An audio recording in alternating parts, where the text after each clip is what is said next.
Hello बच्चों, welcome back to my channel. कैसे हैं आप सब लोग। आप लोग की रजिस्टर रेगुलेटरी फ्रेमवर्क की क्लासेस चल रही थी, जिसमें आप लोग को मैं पढ़ा रही थी।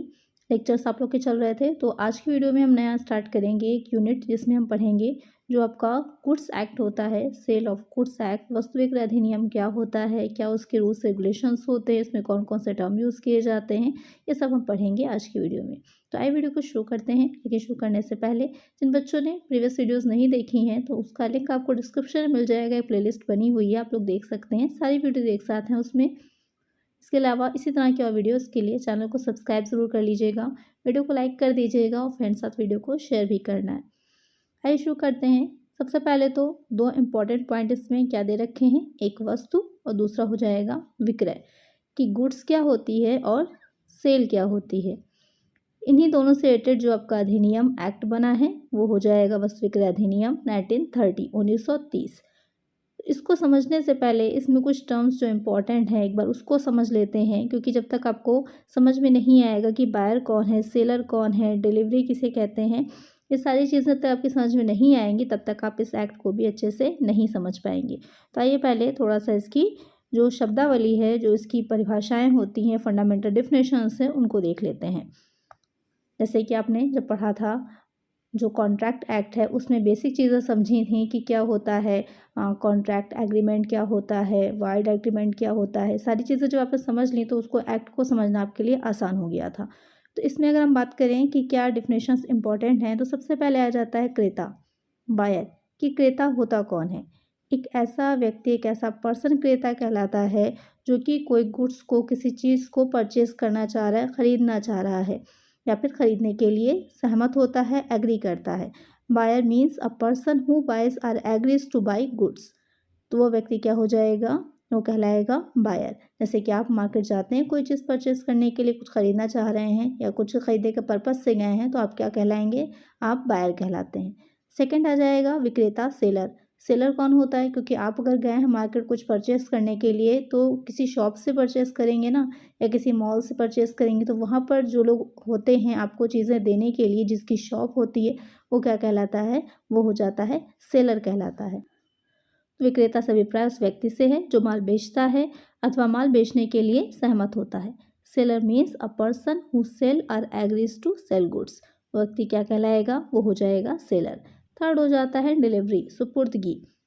आप खरीदने के पर्पज़ से गए, आपने जो है उस चीज़ को परचेस करना है, बाई करना है, और दूसरा व्यक्ति जो आपको सेल कर रहा होगा, तो क्या करेगा, आप उसको जो भी चीज़ होगी उसको परचेस करते हैं, बाई करते हैं, उसके लिए पेमेंट करते हैं, और बदले में वो क्या करता है, वो प्रोडक्ट आपको दे देता है। तो सुपुर्दगी से अभिप्राय क्या हो जाएगा कि एक व्यक्ति द्वारा दूसरे व्यक्ति को स्वेच्छापूर्वक माल के अधिकार का हस्तांतरण करने से है। Delivery means voluntary transfer of possessions from one person to another. जब एक व्यक्ति से दूसरे व्यक्ति के हाथ में किसी भी प्रोडक्ट का, किसी गुड्स का पोजीशन, अधिकार आ जाता है, तो वो चीज़ क्या कहलाती है, सुपुर्दगी कहलाती है, डिलीवरी कहलाती है। फोर्थ हो जाएगा सुपुर्दगी योग्य स्थिति, डिलीवरी स्टेट। क्या होती है सुपुर्दगी की स्थिति, जबकि यह वह ऐसी स्थिति में हो कि अनुबंध के अधीन क्रेता उसकी सुपुर्दगी लेने के लिए बाध्य हो। ऐसे सिचुएशन जहाँ पर आपको सुपुर्दगी जो डिलीवरी दी जा रही है वो आपको लेना ही है, तो वो क्या कहलाती है, डिलीवरी स्टेट। मतलब आप लेने से मना नहीं कर सकते, आपको लेना ही होगा। उसके बाद अब आ जाता है कि अभी हम बात कर रहे थे प्रोडक्ट की, गुड्स की। तो गुड्स होते क्या हैं, माल क्या होता है। माल या वस्तु से अभिप्राय प्रत्येक प्रकार की चल संपत्ति से है जिसमें अभियोजन योग्य दावे, एक्शनेबल क्लेम्स तथा मुद्रा सम्मिलित नहीं होती, किंतु स्टॉक तथा शेयर्स, खड़ी फसलें, घास तथा वस्तुएं जो भूमि से जुड़ी हुई हों और जिनको विक्रय से के पूर्व अथवा विक्रय के अनुबंध के अंतर्गत अलग करने का अनुबंध कर लिया गया हो, सम्मिलित हैं। पुराने तथा दुर्लभ सिक्के भी मुद्रा के अंतर्गत सम्मिलित किए जाते हैं। तो यहाँ पर जब भी बात की जा रही है गुड्स की या माल की कि क्या होता है, तो वो सारी चीज़ें गुड्स में शामिल की जाती हैं, जो स्टॉक होगा या फिर शेयर्स होते हैं, या जो फसलें होती हैं, आपने खेतों में देखा होगा फील्ड्स में लगी रहती हैं, वो सारी चीज़ें, या फिर जो ज़मीन से जुड़ी हुई हों, या फिर जो विक्रय के पूर्व अथवा विक्रय के अनुबंध के अंतर्गत, यानी कि जो सेल्स का एग्रीमेंट होगा उससे रिलेटेड हों, साथ में सम्मिलित की जाती हैं, उसको भी गुड्स माना जाता है। और एक चीज़ इसमें इम्पॉर्टेंट है कि चल संपत्ति हो, मूवेबल एसेट्स जो होती हैं उसको ही गुड्स माना गया है यहाँ पर। और उसमें 2 चीज़ें, जैसे अगर आपका ऑब्जेक्टिव पेपर हो रहा है तो बहुत ध्यान रखिएगा, उसमें पुराने और दुर्लभ सिक्के भी जो होते हैं उसको भी शामिल किया जाता है गुड्स में। ऑब्जेक्टिव में क्वेश्चन बन जाता है। तो ये कई तरह का हो जाएगा इस तरह से। तो पहला हो जाता है भावी माल, फ्यूचर गुड्स, बहुत इंपॉर्टेंट, इसको अच्छे से समझ लीजिए। आपका डिस्क्रिप्टिव पेपर हो या ऑब्जेक्टिव पेपर हो, ये पॉइंट्स बहुत, इससे रिलेटेड एक क्वेश्चन आपको ज़रूर मिल जाएगा। फ्यूचर गुड्स क्या होता है?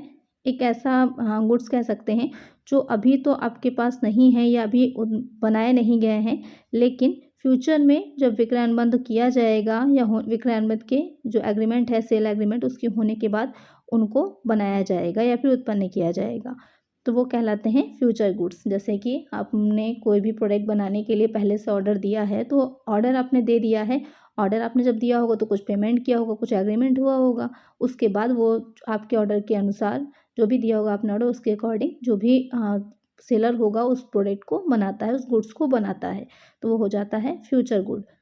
उसके बाद आ जाएगा विशिष्ट माल, स्पेसिफिक गुड। विशिष्ट माल क्या हो जाता है? एक ऐसा माल होता है कि जिस टाइम पर सेल एग्रीमेंट किया जा रहा है उस टाइम पर उसे पहचान लिया गया हो, जिस पर पक्षकारों की सहमति प्राप्त हो गई थी। यानी कि ऐसे गुड्स हैं जो ऑलरेडी एग्जिस्ट कर रहे हैं, जिनको आपने देख के पहचान लिया है कि हाँ इस तरह का प्रोडक्ट होगा, और उसको के बाद आपने आपस में एग्रीमेंट किया है, सहमति की है। Specific goods means goods identified and agreed upon at the time a contract of sale is made. यहाँ पर क्या था? आपने प्रोडक्ट को देखा नहीं था, यहाँ पर क्या है, आपने जो प्रोडक्ट है, गुड्स हैं, उनको पहचान लिया है। फिर आ जाता है निश्चित माल, असर्टेन गुड्स। इसमें क्या रहता है कि निश्चित माल की परिभाषा वस्तु विक्रय अधिनियम में नहीं दिया गया है, इससे विशिष्ट माल के पर्यायवाची के रूप में प्रयुक्त किया जाता है, किंतु निश्चित माल का श्रेष्ठ विशिष्ट माल से अपेक्षाकृत अधिक व्यापक होता है। यानी कि निश्चित माल यहाँ पर ये रहेगा, विशिष्ट माल में तो आपने देख लिया, पहचान लिया, निश्चित माल में होता है कि आपको पता है कि यही वस्तु आपकी है, आप जब परचेस करेंगे, आप बाई कर रहे हैं तो उसी प्रोडक्ट को ही आप बाई करते हैं, तो वो असर्टेन गुड्स हो जाते हैं, निश्चित माल कहलाता है। फिर अनिश्चित माल, अनसर्टेन गुड्स, इसमें क्या रहता है कि ऐसा माल जो कि पहचाना ना गया हो, आपको आइडेंटिफाई आपने नहीं किया हो कि आप किस तरह का आपको मिलेगा, केवल आपको डिस्क्रिप्शन दिया गया है उसके बारे में, प्रोडक्ट के बारे का विवरण दे दिया गया है, आपको ये नहीं पता कि किस तरह का है वो, सिर्फ आपको डिस्क्रिप्शन से ही आप उन चीज़ों को परचेस कर रहे हैं, बाई कर रहे हैं। फिर आ जाता है मूवेबल प्रॉपर्टी, चल संपत्ति। इसमें क्या हो जाएगा?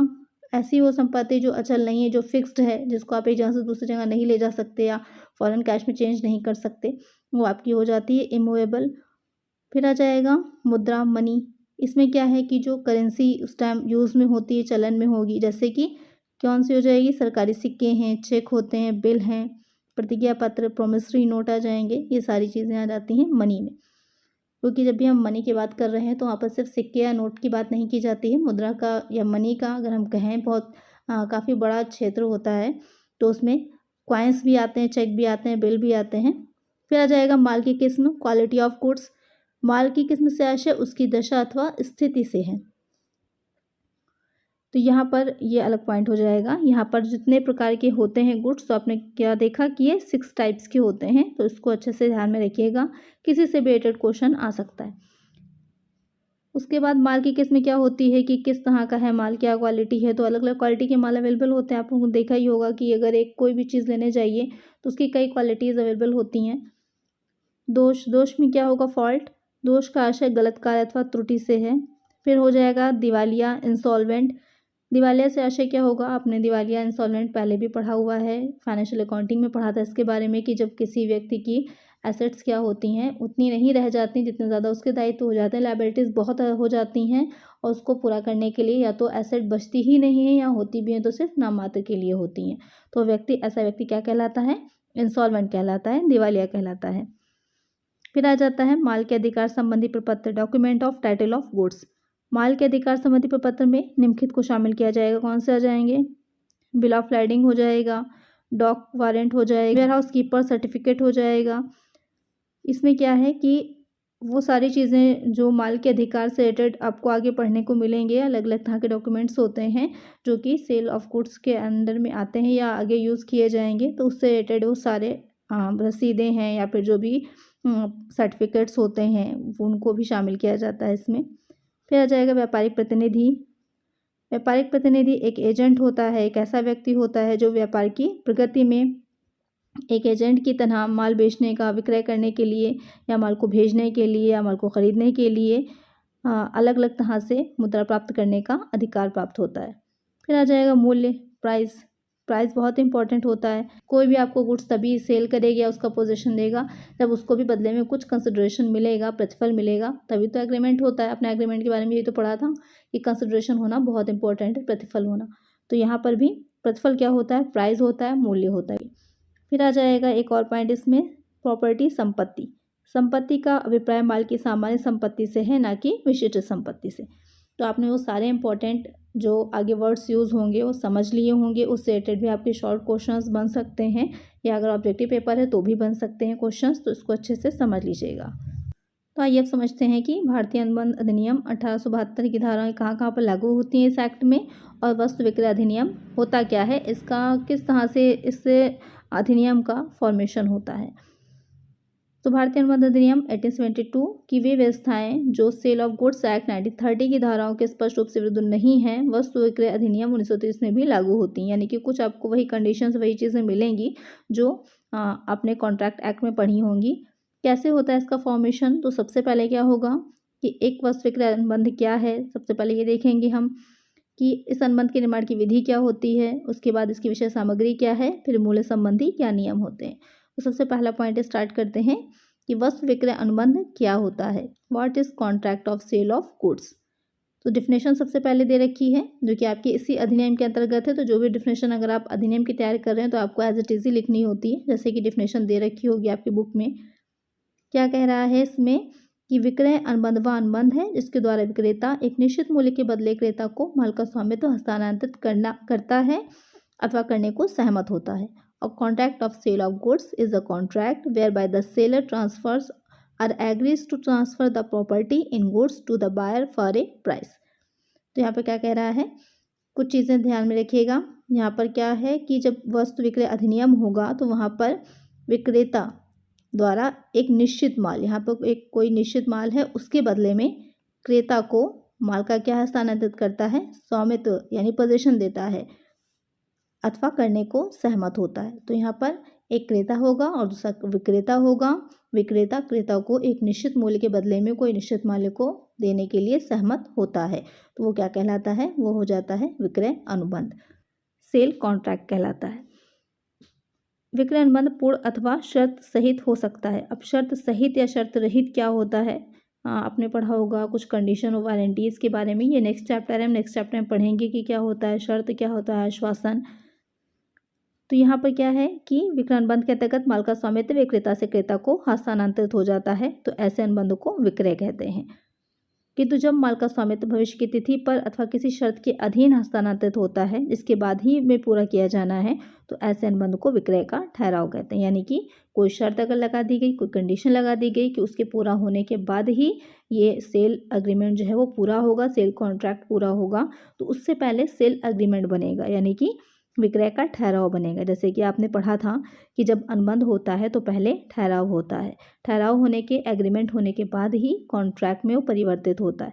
तो ठीक इसमें भी ऐसा ही होगा, अगर कोई शर्त या कंडीशन लगी होगी, किसी शर्त के अधीन होगा, तो वहाँ पर पहले एग्रीमेंट होगा, विक्रय का ठहराव होगा, और उसके बाद जब वो शर्त पूरी हो जाएगी या जिस कार्य को करने के लिए शर्त रखी गई थी वो कार्य हो जाएगा, तब वो विक्रय का अनुबंध पूरा हो जाएगा। नहीं तो जब वह समय व्यतीत हो जाता है अथवा उस शर्त की पूर्ति हो जाती है जिसके अधीन माल के स्वामित्व का हस्तांतरण होना है, तो विक्रय का ठहराव क्या बन जाएगा, विक्रय बन जाएगा। यहाँ विक्रय अनुबंध ही क्या बन जाता है, विक्रय बन जाता है। ओके, समझ में आ गया होगा। अगर शर्त लगी है तो शर्त के पूरा होने के बाद या फिर कोई डेट अगर लगा दी गई है उस तिथि पर, पूरा हो जाने के बाद ही वो विक्रय बनेगा, तब तक वो विक्रय का ठहराव रहेगा, विक्रय का एग्रीमेंट रहेगा। आपके समझ में आ गया होगा। इसमें कुछ आगे डेफिनेशन भी दे रखी हैं और बेंजामिन की दे रखी है। मुद्रा के रूप में किसी मूल्य के बदले माल का पूर्ण अथवा सामान्य स्वामित्व हस्तांतरण ही क्या कहलाता है, विक्रय कहलाता है। यहाँ पर एक चीज़ इंपॉर्टेंट है कि माल का जो स्वामित्व है या जो पोजीशन है या फिर जो उसका ओनरशिप होती है वो ट्रांसफ़र होती है, तभी वो विक्रय बनता है, अदरवाइज नहीं। ब्लैक स्टोन की भी है, आप देख सकते हैं। अगर आपको डिस्क्रिप्टिव पेपर हो रहा है तो कम से कम 2-3 डिफिनेशंस इसको ज़रूर याद कर लीजिएगा, बहुत सिंपल सी हैं, आसानी से आपको याद भी हो जाएंगी। अब आ जाते हैं लक्षण पर कि वस्तु विक्रय अनुबंध के क्या लक्षण होते हैं। Characteristics of a contract of sales of good. पहला क्या होता है, क्रेता तथा विक्रेता, एक बायर होगा, सेलर होगा। अनुबंध में यानी कि जिस तरह से एक आप कॉन्ट्रैक्ट नॉर्मल करते हैं, दो पक्षकार होते हैं, दो पार्टीज होती हैं, इसमें भी दो रहेंगे, एक क्रेता, एक बायर, दूसरा सेलर हो जाता है। फिर कुछ गुड्स होगा, गुड्स होता है, कोई क्या होगा, चल संपत्ति होती है, कितनी तरह की होती है आप अभी पढ़ चुके हैं। फिर है मूल्य, प्राइस होता है, मूल्य के बदले में ही क्या होता है, कोई भी व्यक्ति आपको, कोई पर्सन आपको कोई गुड्स ट्रांसफ़र करेगा या फिर उसकी ओनरशिप देगा, तो यहाँ पर एक निश्चित मूल्य प्रतिफल होना ज़रूरी होता है। अगर कोई भी प्रतिफल के रूप में अगर मुद्रा मनी को ना दे करके वस्तु को दिया जा रहा है तो वो क्या कहलाती है, तो उसे विक्रय नहीं कहा जाएगा, उसे विक्रय ना कह करके वस्तु विनिमय कहेंगे, क्योंकि हम विक्रय तभी कहते हैं जबकि मनी के बदले में एक्सचेंज आप कर रहे हों, यानी कि एक तरफ से आपको मनी दी जा रही है, उसके बदले में आप गुड्स दे रहे हैं। लेकिन अगर वस्तु ही दी जा रही है, गुड्स ट्रांसफ़र हो रहे हैं दोनों व्यक्तियों के बीच में, तो वो क्या कहलाता है, वस्तु विनिमय कहलाता है। फिर आ जाता है स्वामित्व का हस्तांतरण, ट्रांसफ़र ऑफ ओनरशिप। जैसे अभी मैंने बताया था कि तभी माना जाएगा पूरा जब ओनरशिप हस्तांतरित हो रही। एक होता है किसी वस्तु को प्रयोग करने का अधिकार, जैसे कि ओनरशिप तब मानी जाती है, स्वामित्व तब माना जाता है जब पूरी तरह वो वस्तु दूसरे व्यक्ति की हो जाती है। अगर वो वस्तु पूरी तरह नहीं हुई है, सिर्फ उसको यूज़ करने का अधिकार मिल रहा है, तो वहाँ पर क्या होता है, स्वामित्व नहीं माना जाता, ओनरशिप नहीं मानी जाएगी। फिर आ जाएगा चल संपत्ति का ही विक्रय। ये तो मैं पहले आप लोग को समझा चुकी हूँ कि जो चल संपत्ति होती हैं उनका ही विक्रय किया जाता है इस अनुबंध के अंतर्गत। पूर्ण एवं शर्तयुक्त अनुबंध, एब्सोल्यूट एंड कंडीशनल कॉन्ट्रैक्ट। यहाँ पर अगर कंडीशन कोई लगी है, शर्त सहित है, तो ऐसे सिचुएशन में क्या होगा, वस्तु का पहले ठहराव होगा, उसके बाद वो पूरी होने के बाद ही विक्रय का अनुबंध होगा। फिर होगा वैध अनुबंध के सारे लक्षण इसमें भी पाए जाते हैं। वैध अनुबंध में क्या होता था, वैलिड अग्रीमेंट जो होता है, वैलिड कॉन्ट्रैक्ट जो होता है कि लॉफुल होनी चाहिए, पूरा कंसिडरेशन होना चाहिए, पहले ठहराव होना चाहिए, फ्री कंसेंट होना चाहिए, ये सारे उसके लक्षण थे, वो सारे इसमें भी पाए जाते हैं। स्पष्ट अथवा गर्भित, एक्सप्रेस्ड आर इम्प्लॉयड, पूरी तरह से एग्जैक्टली क्लियर करके बोला गया हो या मौन रूप से सहमति दी गई है, तो यहाँ पर इसमें भी क्या होता है कि ये विक्रय अनुबंध भी स्पष्ट या फिर गर्भित हो सकता है। स्पष्ट अनुबंध लिखित या फिर मौखिक होगा, और जो गर्भित अनुबंध होता है पक्षकारों के आचरण यानी कि जो पार्टीज होती हैं उनके बिहेवियर पर निर्भर करता है। विक्रय एवं भावी विक्रय दोनों का शामिल होना, sale and future sale both are included. इसमें आपको भावी विक्रय भी मैंने समझा दिया था। भावी विक्रय किसका होगा, फ्यूचर में अगर बात करें सेल की तो उनका ही होगा ना, जो फ्यूचर गुड्स होंगे। तो फ्यूचर गुड्स क्या होते हैं, जो आपने अभी तो नहीं देखे हैं लेकिन आपने ऑर्डर दिया है कि हाँ इस तरह के आपको चाहिए हैं, तो वो हो जाते हैं फ्यूचर गुड्स और वो विक्रय हो जाएगा फ्यूचर सेल। तो ये सारे हो जाते हैं कैरेक्टरिस्टिक्स एक कॉन्ट्रैक्ट के। इसके बाद आ जाता है विक्रय तथा विक्रय के ठहराव में अंतर, difference between sale and agreement to sale. बहुत इंपॉर्टेंट पॉइंट है, एग्जाम में अक्सर ये वाला बीच का डिफरेंस पूछा जाता है, तो इसे हम नेक्स्ट वीडियो में कवर करेंगे। इसका जो सेकंड पार्ट आएगा उसमें कि इसके बीच में क्या डिफरेंस होता है, या फिर जो विक्रय और निक्षेप होता है, सेल एंड बेलमेंट होता है, दोनों के बीच में क्या डिफरेंस होता है, ये नेक्स्ट वीडियो में, इसके नेक्स्ट पार्ट में हम पढ़ेंगे। तो आज की वीडियो में इतना ही। अगर वीडियो अच्छी लगी है तो वीडियो को लाइक कर दीजिएगा, और इसी तरह के और वीडियोज़ के लिए चैनल को सब्सक्राइब ज़रूर कर लीजिएगा, और फ्रेंड्स साथ वीडियो को शेयर भी कर दीजिएगा। मिलते हैं नेक्स्ट वीडियो में। Thank you.